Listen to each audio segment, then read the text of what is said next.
আসসালামু আলাইকুম রহমতুল্লাহ। গাইস, এটা হচ্ছে স্যামসাং এ A10 আর কি। এই দেখছেন, এটার কোড দেখেন 105। তো এটাতে সেকেন্ডারি লাইনে শর্ট আছে। তো আমরা কি করছি দেখেন, এই যে সেকেন্ডারি কয়েলটা যেটা, এই কয়েলটা তুলছি। তোলার পরে আমরা প্রথমত কয়েলটা শর্ট দেখছি আর কি। দেখার পরে কয়েলটা তুলছি। তোলার পরে দেখেন কম্পিউটারে আমরা ফাইন্ড আউট করছি সমস্যাটা কোন জায়গা থেকে হয়েছে।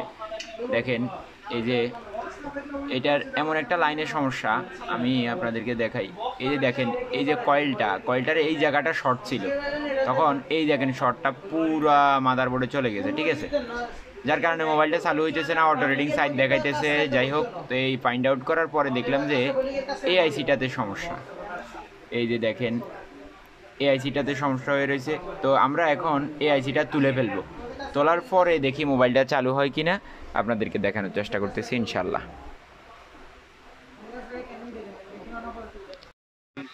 আলহামদুলিল্লাহ আমরা কাজটি কমপ্লিট করছি। ওই A10টা টাকা আলহামদুলিল্লাহ চালু হয়েছে। ডেড ফোন রিপেয়ার যারা করতে চান তারা আমার সাথে যোগাযোগ করতে পারেন।